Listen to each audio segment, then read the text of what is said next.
صل على محمد وآل محمد. وعن الذين المرسلين الغر الميامين المحجلين الذين قضى الله عنهم الرجس وطهرهم تطهيرا. اللهم صل على محمد وآل محمد. ورحمة الدائمة على عبادهم أجمعين من أول يوم ظلمهم إلى لقاء يوم الدين. وقال من خطبة لمولانا أمير المؤمنين عليه أفضل الصلاة والسلام لما تلا عليه السلام ألهاكم التكاثر حتى زرتم المقابر. فقال عليه السلام يا وهو مراما ما أبعده وزورا ما أغفله وخطرا ما أفزعه لقد استخلوا منهم أي مذكر وتناوشوهم من مكان بعيد. أفبمصالح آبائهم يفخرون بعديد الهلكى يتكاثرون يرتدعون منهم أجسادا خوت وحركات سكنت ولن يكونوا عبرا أحق من أن يكونوا مفتخرا وليهبطوا بهم جناب ذلة أحجو من أن يقوم بهم مقام عدة. لقد نظروا إليهم بأبصار العشوى وضربوا منهم في غمرة جهالة. لو استنتقوا عنهم مرسات تلك الديار الخالية والربوة الخالية لقد ذهبوا في الأرض ضلالا وذهبتم في آثارهم جبالا تكون في هامهم وتستنبتون في أجسادهم تركعون فيما لفظوا وتسكنون فيما خربوا. ثم وإنما الأيام بينكم وبينهم بواكن ونوائب عليكم. أولئكم سلف غايتكم وقرات مناهلكم الذين كانت لهم مقاوم العز وحلقات الفقر ملوكا وسوقا. أين الملوك وأبناؤهم اليوم؟ سلكوا في بطون البرزخ سبيلا سلكت العرض عليهم فيه فأكلت من لحومهم وشربت من دمائهم فأصبحوا في فجوات قبورهم جمادا لا ينمون ودمارا لا يوجدون لا يبدعهم وروض الأحوال ولا يحزنهم تنكر الأحوال لا يعقلون بالرواجب ولا يأذنون بالقواصف غيبا لا ينتظرون وشهودا لا يحشرون وإنما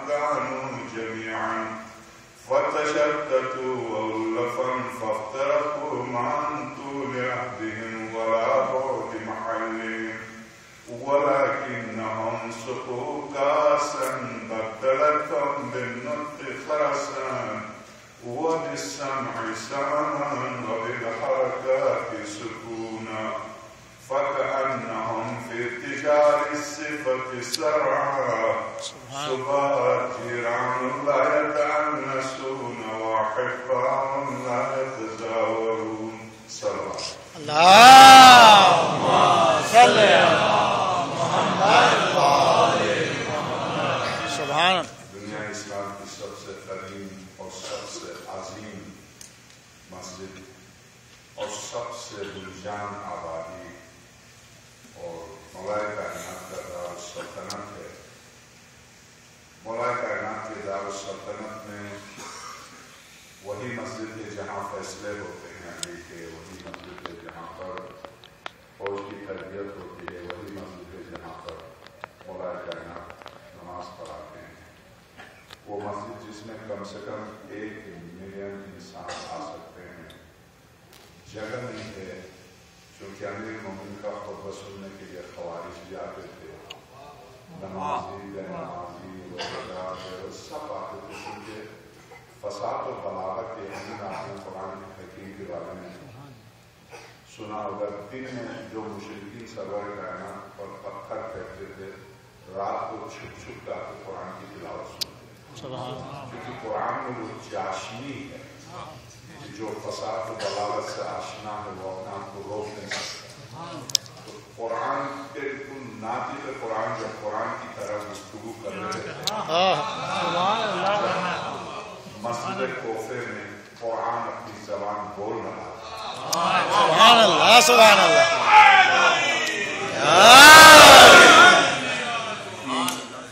1 ملین سے زیادہ انسان ایک مجمع ہے جس سے مولائے کائنات خطاب کر رہے ہیں. اور اس جمعے کا دن ہے، جمعے کا خطبہ ہے، اور اس خطبے کے بارے میں اہل سنت کے عالم دین ابن ابی الحدیث معتزلی 22 جلدیں جس میں نقل آئے تھی. سب سے پہلے جس نے شرح کی وہ سنی تھا بغداد کا. ابن ابی الحدیث معتزلی اکثر بیشتر اس کا نام سنتے رہتے ہیں. 22ویں جلد میں اس خطبے سے پہلے کہتا کہ 50 سال ہو گئے، 1000 دفعہ میں نے اس خطبے کو پڑھا، اور جب بھی پڑھتا ہوں، ابھی میں عرض کروں گا شاید میں کچھ جملے تک پہنچنا مجھے نہیں پتا، مگر جب میں اس جملے پر آتا ہوں تو ایسا لگتا ہے علی بالکل میرے سامنے مجھے نظر آتا ہے. سبحان اللہ سبحان. اس نے شرح جو لکھی ہے سن 700 ہجری میں لکھی ہے، خطبہ جو دیا گیا ہے سن 40 ہجری میں دیا گیا. اس کے اور اس خطبے کے درمیان تقریباً 660 سال کا فاصلہ.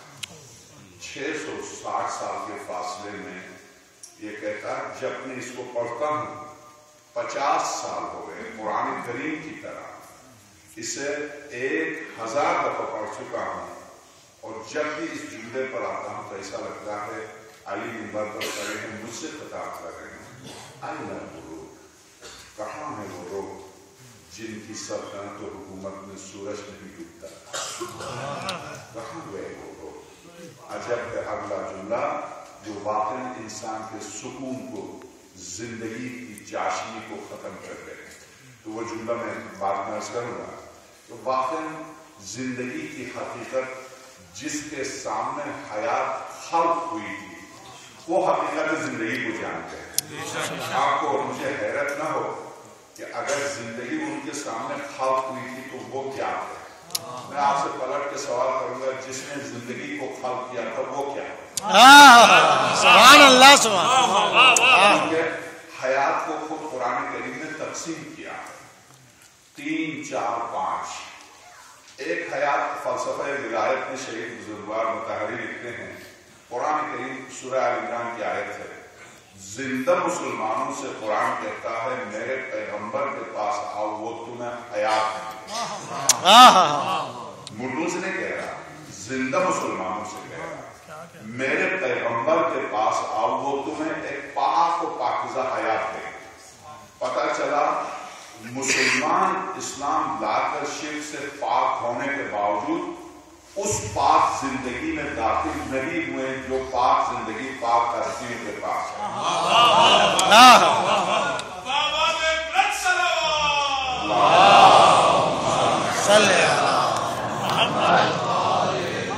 حضرت عیسیٰ سورہ آل عمران، حضرت عیسیٰ مردوں کو زندہ کرتے ہیں مگر خاتم الانبیاء زندوں کو زندہ کرتے ہیں.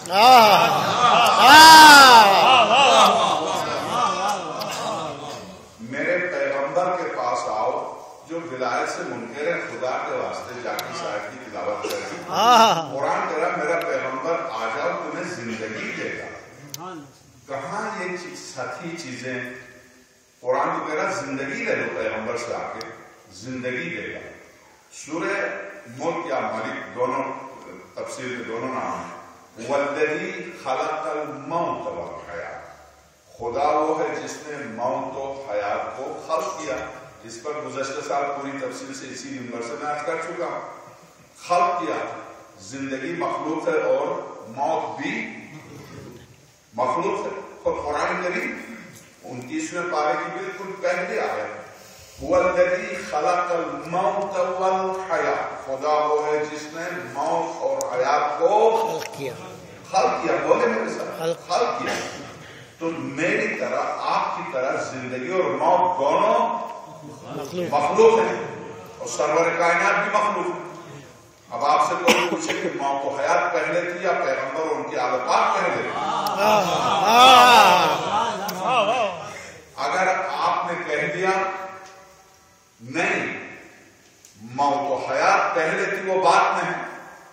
تو ایک تو خود قرآن کریم کے حقائق کو آپ نے جھٹلایا. ابھی میں اس پر ولایت پر گفتگو نہیں ہے، میں انشاءاللہ بابا زہرا میں اس پر گفتگو کروں گا. میں چونکہ یہاں میں نے خاص طور سے اس عنوان کو چنا ہے جو ایک ہوتا ہے، گفتگو ہوتی ہے نہیں کہ موت و حیات پر گفتگو نہیں ہوتی، مگر جس ترتیب سے میں آپ کو لے کے چل رہا ہوں مجھے نہیں پتا اس ترتیب سے باقاعدہ ایک نظام دیتا ہے. ایک نظام ہے، نظام زندگی ہے، یعنی عالم برزخ ایک نظام زندگی بالکل اسی نظام کی طرح، اور عالم آخرت ایک نظام ہے. یعنی یہاں سے جب ہم منتقل ہوتے ہیں عالم برزخ میں تو ایک پورا نظام ہے، وہاں سے جب منتقل ہوتے ہیں تو ایک نظام ہے. گویا اس مملکت سے آپ دوسرے مملکت میں جب قدم رکھتے ہیں تو اس کے اپنے قوانین، تو ان قوانین پر ہماری گفتگو ہو رہی ہے کہ اس مملکت کے قوانین کیا ہیں جس مملکت کی طرف ہمیں لازماً جائے. اس مملکت کے قوانین کیا ہیں درست. اس کے بعد آخری منزل جہاں پر پھر جسم اور روح ملیں گے، پھر ہم سب کے سب آدم ہو جائیں گے.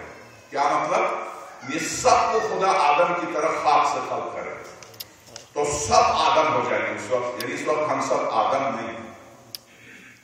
میں بہرحال ہم آپ کے لڑکوں کے ہیں، لڑکوں کے نہیں اور کمرس آپ کے یہاں کے، تو جوان خطیب جو آپ نے سنا ہوگا وہاں پر ہم سب آدم ہو جائیں گے. یعنی اگر یہ کہہ دوں آدمی ہو جائیں گے تو وہاں کا نظام اس نظام سے مشابہ ہے، بالکل اس نظام سے مشابہ. جیسے خدا نے آدم کو پیدا کیا، جنت میں رکھا، جنت کسی زمین پر تھی، کسی اور سیارے پر نہیں تھی، ایک بلند ترین جگہ پر تھے جہاں سے ان کو اتارا گیا. بس فرق یہ تھا چونکہ وہ خدا حکیم جب بچے کو، خواہ حیوانی بچہ ہو انسانی بچہ، جب وجود میں لاتا ہے تو اس کو وجود میں لانے سے پہلے اس کے وسائل وجود کو پہلے سے فراہم کرتا ہے سبحان اللہ، تاکہ اس کا وجود باقی رہے.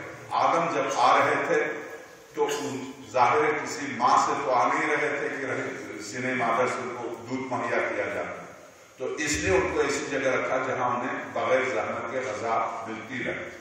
بس اتنی سی بات تھی، ورنہ کسی زمین پر اسی زمین کے لیے آئے تھے. تو وہاں پر بھی بالکل یہی نظام ہوگا. واپس دوبارہ جب جسم روح سے الگ ہو جائے گی اور دوبارہ جسم میں روح آ جائے گی اور ہم سب آدم کی طرح آئیں گے، تو بالکل اسی دنیا میں میرے آپ کے نام پر ہم والے حج کر رہے ہیں. صلی علی محمد. والشام ابن عبد الملک ابن مروان ابن حکم رحمۃ اللہ علیہ ایک حدیث معلوم ہے کہ اس ظالم الصفاق انسان جس نے اس تختی کو اسی حدیث میں چرایا جس تختی پر مولا کائنات کا نام علامہ قدرت سے لکھا ہوا ہے. زمانت کی تختی تھی، معاویہ بھی نہیں چرا سکا، پہلی حکومتیں بھی نہیں چرا سکی. یہی حتیٰ یزید نے خانہ کعبہ کو آگ کو لگا دی مگر اس تختی کو یزید مغلوب نے بھی نہیں چراتے. اسی شخص نے چرائی وہ تختی جو مولا کائنات کے نام جب حضرت ابو طالب مولا کائنات کو لے کے باہر نکلے ہیں تو نام نہیں رکھا تھا. تو حضرت ابو طالب نے فاطمہ بنت اسد سے کہا تم نے نام رکھا؟ کہا نہیں میں نے نہیں رکھا. حضرت ابو طالب نے کہا میں بھی نہیں رکھوں گا، جس کے گھر میں آیا اس کی ذمہ داری.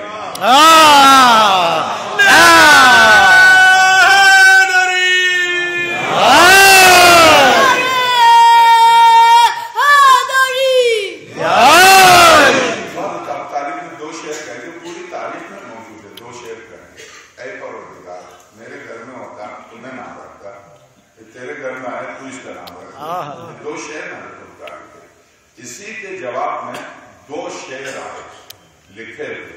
بابر کا ٹکڑا ہے، حضرت طالب نے آگے ہاتھ بڑھایا، دیکھا سبز پارچے میں لکھی ہوئی زمرد کی تختی ہے جس کے اوپر دو شعر حضرت طالب کی شعر کے جواب میں دو شعر ہیں.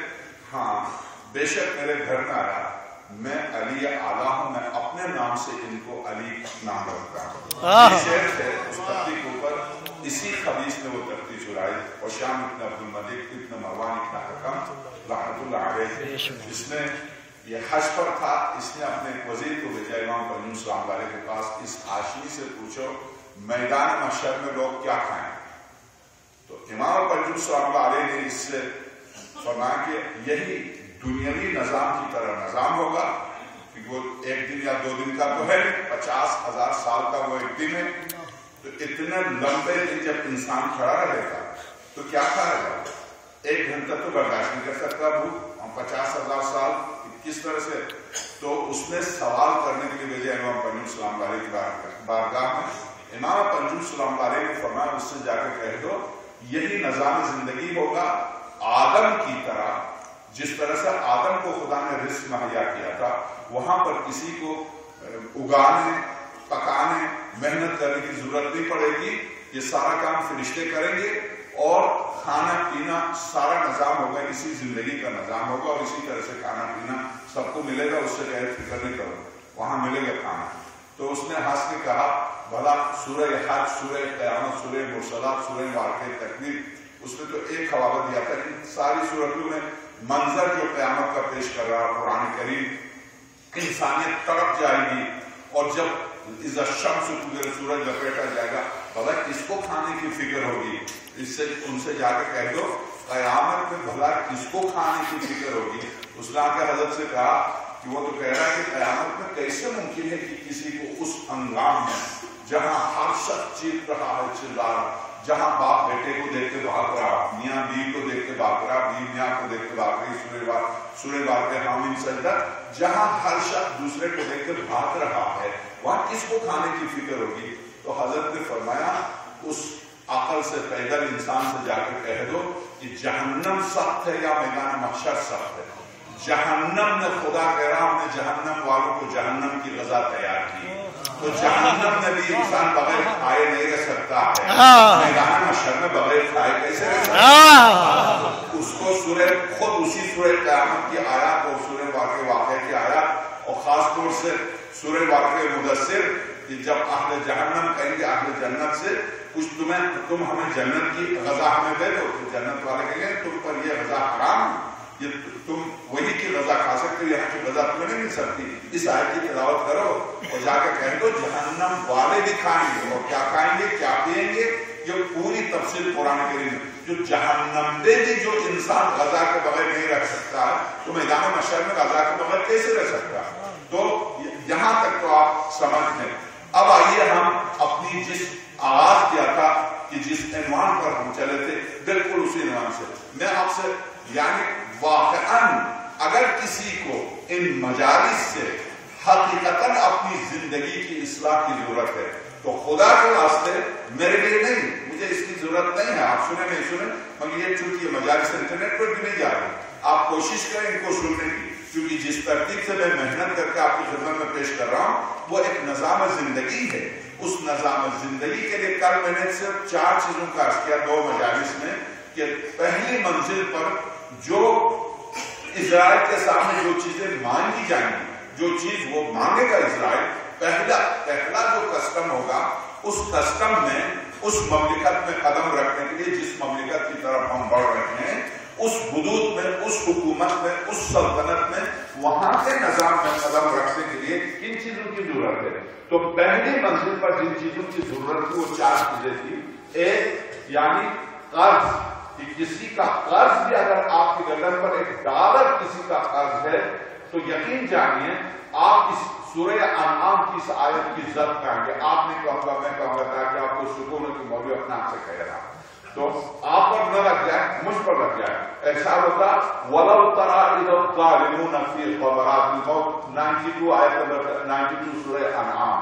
وَلَوْ تَرَىٰ إِذَا الظَّالِمُونَ فِي غَمَرَاتِ الْمَوْتِ. میرے حبیب جب جانگندگی کے وقت یعنی پہلی منزل پر اس مملکت کی طرف جاتے تھے، پہلی منزل پر ظلم کرنے والوں کو اگر آپ دیکھ لیں کہ ہم نے کس طرح سے تڑپا کے ان کی جان دیتے. وَلَوْ تَرَىٰ إِذِ الظَّالِمُونَ فِي غَمَرَاتِ الْمَوْتِ. ظلم کرنے والے جب غمرات، سکرات، یہ 2 لفظ آئیں جانگندگی کے لیے. غمرات وَالْمَلَائِكَةُ بَاسِطُو أَيْدِيهِمْ. جب ملائکہ، حضرت امام فجور فرماتے ہیں 500 ملائکہ غلاظ و شداد، جو نہ کسی کی سنتے ہیں نہ کسی کو دیکھتے ہیں، جو وہاں سے حکم ہوا اس کو بجا لاتے ہیں. آگے کیا کرتے ہیں؟ شیر کی طرح اپنے پنجے اس جسم میں گاڑ کے کہتے ہیں اخرجوا انفسکم، نکالو اپنی جانوں کو. الیوم تجزون عذاب الہون، آج ہم تمہیں دردناک عذاب چکھا دیں گے. کس بات کی؟ بما کنتم تقولون علی اللہ غیر الحق، یہ جو تم اللہ کے بارے میں ناحق باتیں کیا کرتے تھے. وکنتم عن آیاتہ تستکبرون، اور تم ہی تو وہ تھے جو آیات الہی کے مقابلے میں تکبر کرتے تھے. تستکبرون، میں نے آج کیا سورہ صاد ابلیس سے مسلسل جب بھی ابلیس سے گفتگو کرتا ہے قرآن کریم اور پروردگار عالم تو اسے یہی کہتا وَاسْتَكْبَرَ، اس نے تکبر کیا. وَكَانَ مِنَ الْكَافِرِينَ، یہ تکبر کی وجہ سے کفر کیا اس نے. یہاں انسان سے خطاب کرتا ہے قرآن کریم کہ تم مستکبر تھے، متکبر تھے، تکبر تھا تم میں. یاد رکھیے تکبر کے اسباب پر مجھے گفتگو نہیں کرنی ہے، میں تو صرف اس اخلاقیات پر میں نے گفتگو شروع کی ہے. مگر تکبر اتنی سی بات یقیناً آپ جانتے ہیں کہ دنیا میں فرعون جس نے 70,000 معصوم بچوں کو ذبح کیا، 60,000 حاملہ خواتین کے پیٹ چاک کیے، نمرود جس نے 60,000 افراد کو ذبح کیا ابراہیم خلیل سے بچنے کی خاطر، فرعون جس نے 70، اسی لیے حضرت موسیٰ کی ماں کو ارشاد ہوا کہ فَالْقِیْهِ فِی الْیَمِّ وَأَوْحَیْنَا إِلَىٰ أُمِّ مُوسَىٰ، ہم نے موسیٰ کی ماں پر وحی نازل کی، اے موسیٰ کی ماں بچے کو بکسے میں بند کر کے دریا میں ڈال دو. اِنَّا رَادُّوهُ إِلَیْکَ، ہم تجھ سے وعدہ کرتے ہیں بچے کو واپس لوٹا دیں گے، گھبرانا نہیں، لے جا کے دریا میں ڈال دو. تو بکسے میں بند کر کے ڈال دیا، دریا کے کنارے کھڑی رہی دل تھام کے ماں. تو یہاں وہ فرعون جو دنیا کا ظلم کی نشان بن چکا، مگر اس کے باوجود فرعون کو زندہ رکھ کر اس کے جنازے کو تو سالم رکھا. سورہ یونس، ہم تیرے جنازے کو دریا سے نکال کے قیامت تک آنے والی نسل انسانی کے لیے تیرے جنازے کو نشان بنا دیں گے. عجیب بات یہ ہے، فرعون کے ساتھ سارے فرعونی ڈوب گئے تھے، سارے فرعونیوں کو دریا نے کنارے نہیں لگایا، صرف فرعون کو اٹھا کے پھینک دیا. تو فرعون کو اٹھا کے پھینک دی. قرآن کا اعجاز دیکھیے، سورہ یونس قرآن کریم کہتا ہم تجھے سالم رکھ کے آنے والے فرعونوں کے لیے تیرے جسم کو نشان عبرت بنا دیں. اور حیرت کی بات، گزشتہ سال کی کسی مناسبت سے یہاں یا کہیں عرض کیا تھا، ایک فرعون وقت کے پاس ایک فرعون 4 سال پہلے آ گیا تھا، لے کے آیا کسی یونیورسٹی میں دکھانے کے لیے، واپس لے گئے اپنے فرعون کی اصل جگہ. اور واقعی عجیب بات ہے، ایران نے جس نے فرعونیت کی تھی، جس نے انبیاء کے وارث کو جلاوطن کیا تھا، وہ تو آیا اور پھر اپنے اجداد کی طرح اس کا روزہ بھی بن گیا. فرعون جا کر ایران کا ہوتا ہوا، شیعہ ہوتا ہوا، دعویٰ شیعہ کرتا ہوا، فرعون کے پہلو میں جا کے دفن ہوا۔ فرعون کو خدا سورہ یونس تجھے میں آنے والے فرعون کے لیے نشان بنا دوں گا، سورہ یونس، اور واقعاً اس فرعون کو نشان بنا دیا۔ اور یہ فرعون، اس کا جسم صحیح و سالم، اس زمانے میں فرعون مرا تھا، اس وقت کوئی دوا نہیں تھی جو جنازے کو صحیح و سالم رکھے۔ کہ قرآن دیکھیے، قرآن حقائق اعجاز قرآن دیکھیے، خدا نے وعدہ کیا تھا کہ آنے والے فرعون کے لیے اس کو سالم رکھے، تو اس کو سالم رکھا۔ آج بھی اس کا بالکل خوش شدہ جنازہ نہیں سڑا، حالانکہ قبر میں جانے کے بعد صرف کچھ ہستیاں ہیں اور کچھ اعمال ہیں انبیاء اور ائمہ کے سے ہٹ کر، ہم آپ میں سے عام انسان سے کچھ لوگ ہیں جن کے بارے میں کچھ اعمال ہیں جو بتایا گیا کہ اگر وہ اعمال انجام دے تو کبھی ان کے جنازے کے قریب کیڑے مکوڑے نہیں آتے، اور کبھی زمین ان کو کھاتی نہیں ہے، اور کبھی وہ سورہ واقعہ تکاثر کی زد پہ نہیں آتے، کبھی وہ سورہ قیامت کی زد پہ نہیں آتے۔ اگر کچھ جیسے مثلا مختصراً میں عرض کروں، اگر کسی نے پوری زندگی جمعہ کا غسل کیا ہے، مرد ہو یا عورت، جمعہ کے غسل کے فضائل میں پہلی فضیلت یہ بیان کی گئی ہے، متواتر اور مسلسل جمعہ کا غسل کرتا جائے، ہرگز اس کا جنازہ قبر میں سڑے گا نہیں، ہرگز اس کا جنازہ قبر میں نہیں سڑے گا جو جمعہ کا غسل متواتر اور مسلسل جمعہ کا غسل کرے۔ خیر اس پر ہم رفتہ رفتہ گفتگو کریں گے، جو معصومین نے جو نسخہ دیا ہے وہ نسخے میں آپ کی خدمت میں پیش کرتا جاؤں گا، مگر اس وقت وہی پھر جان کرنے کی پہلی منزل ہے اس مملکت میں، اس جو ایک انجانی مملکت ہے۔ جب رحم مادر سے اس مملکت میں قدم رکھ رہا تھا تو انسان رونے لگا، اس لیے کہ اسے نہیں پتا تھا، آنکھ بھی خوف کے مارے آنکھ بھی نہیں کھول کے دے رہا تھا، مگر جب اس نے آنکھ کھولی تو دیکھا نہیں، تنگ و تاریک سے روشن دنیا میں آیا۔ اسی طرح سے اگلی منزل اس سے زیادہ روشن ہے، اگلی منزل اس سے زیادہ بہتر ہے، مگر جس طرح سے رحم مادر میں بغیر زحمت کے غذا ملتی تھی، تنگ ضرور تھی، وہ بالکل بھی تنگ ضرور تھی، وہاں گپ اندھیرا ضرور تھا، مگر بغیر محنت کے اس کو غذا مل رہی تھی، درست، مگر اس سے بہتر حالات میں آئے، مگر اس بہتر حالات میں آنے کے بعد کیا اس زندگی سے بہتر یہ زندگی بسر کر رہا؟ اس کا تعلق اس کی محنت سے۔ یہاں پر وہاں محنت کی ضرورت نہیں تھی، وہاں بغیر محنت کیے ماں جو غذا کھاتی تھی وہی غذا اس کو ملتی تھی، یہاں محنت کی ضرورت ہے۔ یہاں اگر وہ محنت کرے گا تو اپنی محنت کے بلبوتے پر صحیح زندگی بسر کر سکتا، اگر محنت نہ کرے تو جیسے اس کی محنت ویسے اس کی زندگی۔ تو اب آپ بس ذہن رکھیے یہ محنت کے بارے میں سورہ نجم وَأَن لَيْسَ لِلْإِنسَانِ إِلَّا مَا سَعَىٰ، وہاں بھی ہم نے جو یاقوت و زمرد کی بلڈنگیں بنائی ہیں وہ ہم نے نہیں بنائی ہیں، تم اپنا عمل کر کے آگے بھیج دو، تمہارے عمل کو ہم بلڈنگ بنا دیں گے، پھول بنا دیں گے، باغ بنا دیں گے، یہ تم عمل کر کے بھیج دو۔ عمل ہے، عمل سے زندگی بنتی ہے، جنت بھی جہنم بھی۔ یہ خالی اپنی فطرت میں نزولی ہے، لڑائی ہے، یہ اس مادے کے اندر یہ خوبی ہے۔ آپ یقین جانیے میں گزشتہ سال بھی عرض کیا تھا، مثال کے طور پر پتھر ہے، یہ عقیق پتھر ہے، مگر اس مادے میں یہ صلاحیت ہے کہ اگر یہ شعاع شمس کو جذب کر لے تو یہ انسان سے جو عالم وجود کا باعث افتخار مخلوق انسان ہے، جس کے سامنے اسی پتھر میں، جس کے سامنے دنیا کے پہاڑوں میں، جس کے سامنے پتھر نے، پانی نے، ہوا نے، فضا نے، ملک نے، اس نے کہ ساری کائنات کا نظام چلانے والوں نے جب سجدہ کیا تھا تو پہاڑوں نے بھی سجدہ کیا تھا، پہاڑوں کے اندر بسنے والے عقیق نے، فیروزے نے، زمرد نے، یاقوت نے سجدہ کیا تھا۔ یہ وہ پتھر جو ابتدا میں آدم کے سامنے سجدہ کر لے